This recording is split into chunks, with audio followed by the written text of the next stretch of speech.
For more than 4,000 years, the pyramids of Egypt have stood as the most enduring mystery of the ancient world.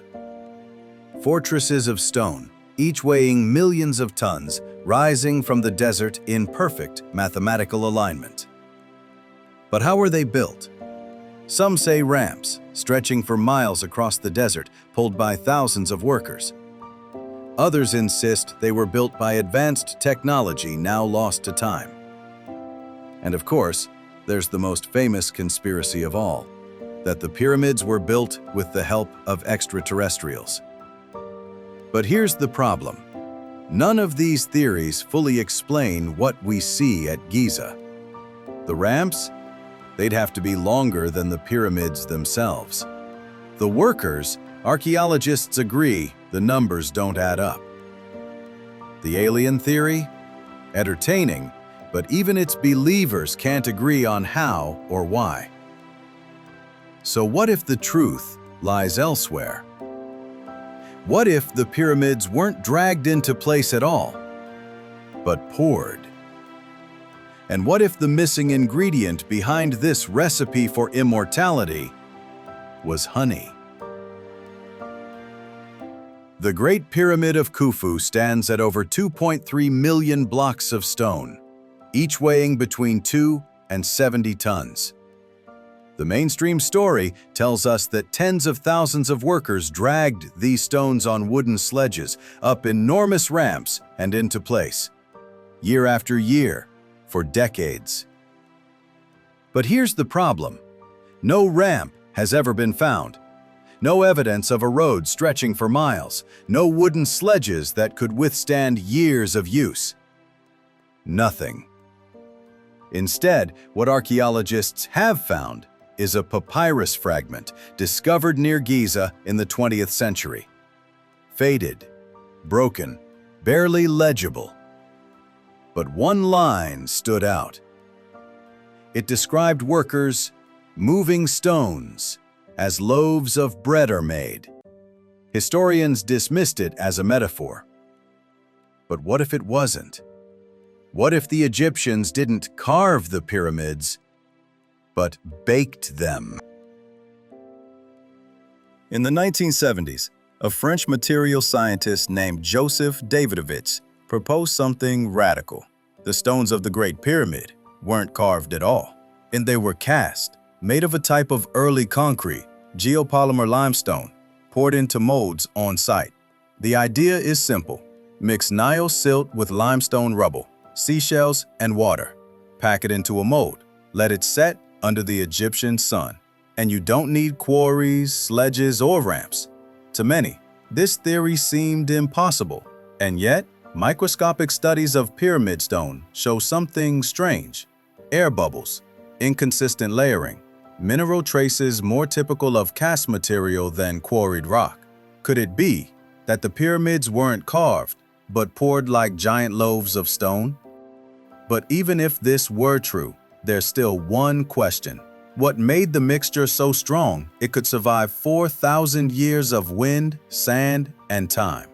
The answer lies in an ingredient historians have ignored, an ingredient the Egyptians worshipped, consumed, sacrificed. Honey. Honey was more than food in ancient Egypt. It was medicine, an offering to the gods, a symbol of immortality. Honey never spoils. Archaeologists have found jars of honey in tombs, still edible thousands of years later. So what if honey wasn't just symbolic? What if it was practical? Mixed into Nile silt and ground shells, honey became the perfect binding agent. Sticky enough to hold, waterproof enough to protect, durable enough to last. Think about it. Millions of tons of material, hardened not just by sun and sand, but by bees.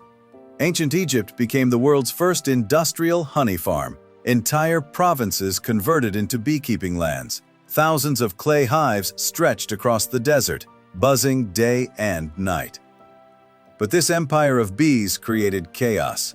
Honey, once abundant, disappeared from the markets. Bakers lost their sweetener. Brewers lost their ferment. Priests complained they had nothing to offer the gods. And ordinary Egyptians? They rioted. The papyri mention a sweet famine, a time when honey was forbidden to commoners. All of it went to the pyramids. This was Pharaoh Khufu's decree. All honey to the stones. For 20 years, Egypt lived under a honey ban. And while the pyramids grew higher, the people grew restless. It worked. The pyramids rose, block by block, or loaf by loaf. This time, but when foreign visitors came centuries later, the truth was embarrassing. How could the greatest wonder of the world be built with sticky porridge? So the Egyptians invented a better story. Endless workers hauling endless blocks, laborers sweating under the sun, ramps stretching to the horizon. It sounded epic. It sounded impossible. It sounded worthy of a pharaoh. And so the truth was erased. 5 minutes dismantled. The papyri hidden. The sweet famine forgotten. But small clues remain. Temple carvings of oversized beehives. Statues of men carrying jars, long dismissed as ritual offerings. So wouldn't to traces of beeswax in the cracks of the pyramid stones, written off as coincidence. This coincidence or evidence? Today, mainstream archaeology still teaches the story of ramps and sledges. The alien theorists still insist on extraterrestrials, and the fringe still imagines lost civilizations. But what if the truth is both simpler and stranger? The pyramids weren't carved. They were cooked, not dragged across the desert, but mixed, poured, and hardened. Not lifted skyward by brute force, but by bees. Honey gave Egypt its immortality. Honey built the pyramids, and honey was the secret they didn't want you to know. So the next time you stir honey into your tea, remember this: you're holding the key to one of the greatest wonders of the ancient world. And as for why this story has never been told, that's exactly what they want you to think. So Dubious History, bringing you the facts as they might have been.